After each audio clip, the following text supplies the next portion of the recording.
उसके उपरांत श्री कृष्ण महाराज बोले, हे अर्जुन, जो पुरुष कर्म के फल को न चाहता हुआ करने योग्य कर्म करता है वह सन्यासी और योगी है, और केवल अग्नि को त्यागने वाला सन्यासी योगी नहीं है, तथा केवल क्रियाओं को त्यागने वाला भी सन्यासी योगी नहीं है। इसीलिए हे अर्जुन, जिसको सन्यास ऐसा कहते हैं उसको तू योग जान, क्योंकि संकल्पों को न त्यागने वाला कोई भी पुरुष योगी नहीं होता। समत्व बुद्धि रूप योग में आरूढ़ होने की इच्छा वाले मननशील पुरुष के लिए योग की प्राप्ति में निष्काम भाव से कर्म करना ही हेतु कहा है, और योगारूढ़ हो जाने पर योगारूढ़ पुरुष के लिए सर्व संकल्पों का अभाव ही कल्याण में हेतु कहा है।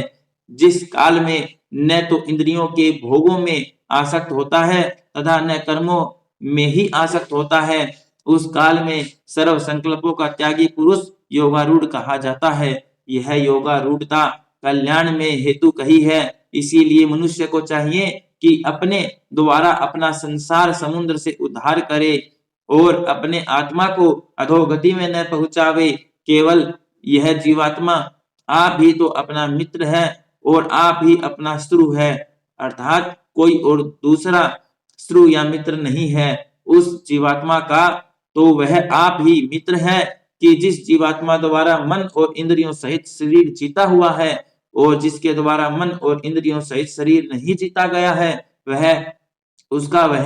आप ही शत्रु के सदृश श्रुता में बरतता है। हे अर्जुन, सर्दी गर्मी और सुख दुख आदिकों में तथा मान और अपमान में जिसके अंतःकरण की वृत्तियां अच्छी प्रकार शांत है, वह विकार रहित है। ऐसे स्वाधीन आत्मा वाले पुरुष के ज्ञान में सच्चिदानंद घन परमात्मा सम्यक प्रकार से स्थित है, अर्थात उसके ज्ञान में परमात्मा के सिवा अन्य कुछ है ही नहीं।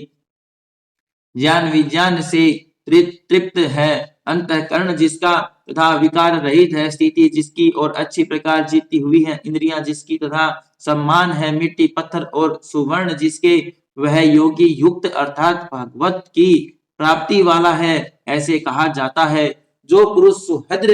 सुहृद मित्र वैरी उदासीन मध्यस्थ द्वेषी और बंधुगणों में तथा धर्मात्माओं में और पापियों में भी सम्मान भाव वाला है, वह अति श्रेष्ठ है।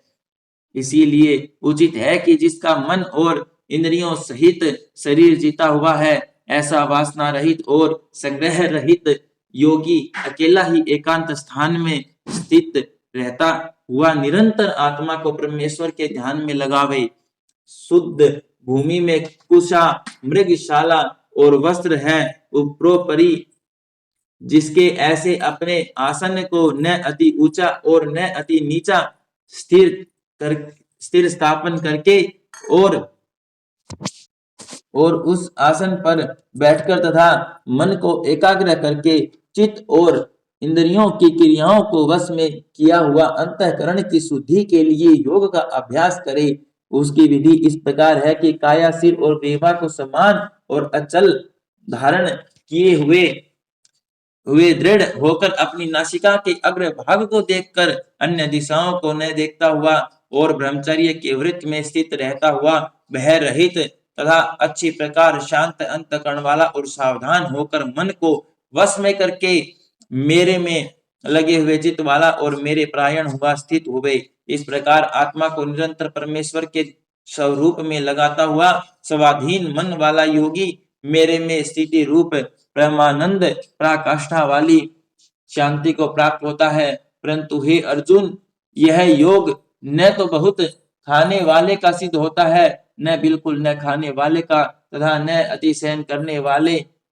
करने के स्वभाव वाले का, और न अत्यंत जागने वाले का ही सिद्ध होता है। यह दुखों का नाश करने वाला योग तो यथा योग्य आहार और विहार करने वाले का तथा कर्मों में यथा योग्य चेष्टा करने वाले का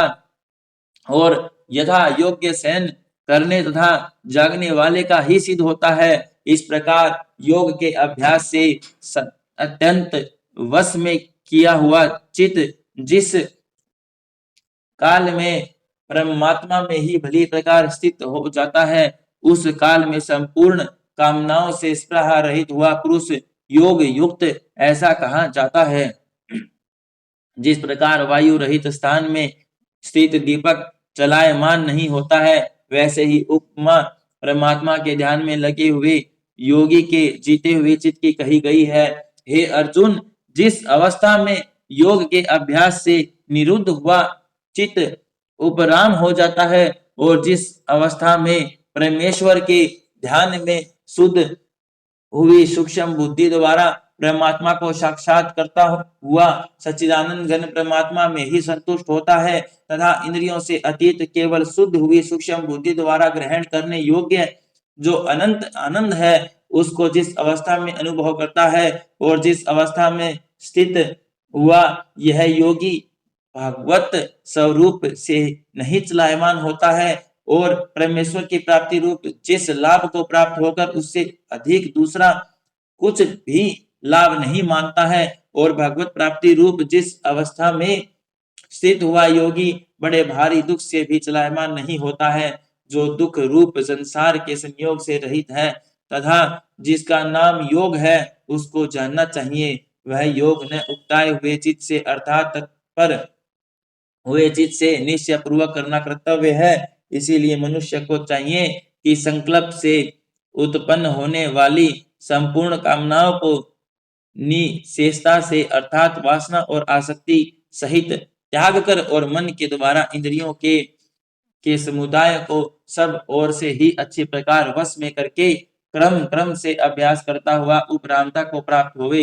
तथा धैर्य युक्त बुद्धि द्वारा मन को परमात्मा में स्थित करके परमात्मा के सिवा और कुछ भी चिंतन न करे, परंतु जिसका मन वश में नहीं हुआ और उसको चाहिए कि यह स्थिर न रहने वाला और चंचल मन जिस जिस कारण से सांसारिक पदार्थों में विचरता है उसे रोककर बारंबार परमात्मा में ही निरोध करे, क्योंकि जिसका मन अच्छी प्रकार शांत है और जो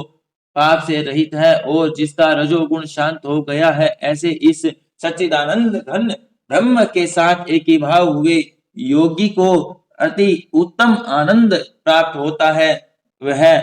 पाप रहित योगी इस प्रकार निरंतर आत्मा को परमात्मा में लगाता हुआ सुख पूर्वक पर ब्रह्म परमात्मा की प्राप्ति रूप अनंत आनंद को अनुभव करता है। हे अर्जुन, सर्वव्यापी अनंत चेतन में एक ही भाव से स्थिति रूप योग से युक्त हुए आत्मा वाला तथा सब में सम भाव से देखने वाला योगी आत्मा को संपूर्ण भूतों में बर्फ में जल के सदृश व्यापक देखता है और संपूर्ण भूतों को आत्मा में देखता है, अर्थात जैसे सौपन्न से जगा हुआ पुरुष सौपन्न के संसार को अपने अंतर्गत संकल्प के आधार देखता है, वैसे ही वह पुरुष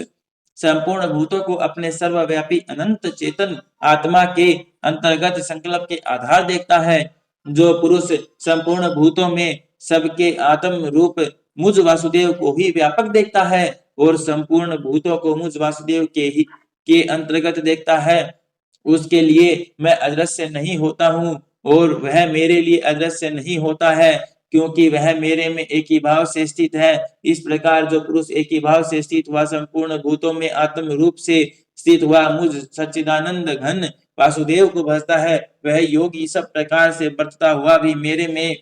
ही बरतता है, क्योंकि सबके अनुभव में मेरे सिवा क्योंकि उसके अनुभव में मेरे सिवा अन्य कुछ है ही नहीं। हे अर्जुन, जो योगी अपनी सदृशता से संपूर्ण भूतों में सम देखता है और सुख अथवा दुख को भी सब में सम देखता है, वह योगी परम श्रेष्ठ माना गया है। इस प्रकार भगवान की वाक्यों को सुनकर अर्जुन बोले, हे मधुसूदन, जो यह ध्यान योग आपने समत्व भाव से कहा है, उसकी मैं मन के चंचल होने से बहुत काल तक ठहरने वाली स्थिति को नहीं देखता हूँ, क्योंकि हे कृष्ण, इस यह मन बड़ा चंचल और प्रमथन स्वभाव वाला है तथा बड़ा दृढ़ और बलवान है, इसलिए इसका वश में करना मैं वायु की भांति अति दुष्कर मानता हूँ। इस प्रकार अर्जुन के पूछने पर श्री कृष्ण भगवान बोले, हे महाभाव, निसंदेह मन चंचल और कठिनता से वश में होने वाला है, परंतु हे कुंती पुत्र अर्जुन, अभ्यास अर्थात स्थिति के लिए बारंबार यत्न करने से और वैराग्य से वश में होता है। इसीलिए इसको अवश्य वश में करना चाहिए, क्योंकि मन को वश में न करने वाले पुरुष द्वारा योग दुष्प्राप्य है, अर्थात प्राप्त होना कठिन है, और स्वाधीन मन वाले प्रयत्नशील पुरुष द्वारा साधन करने से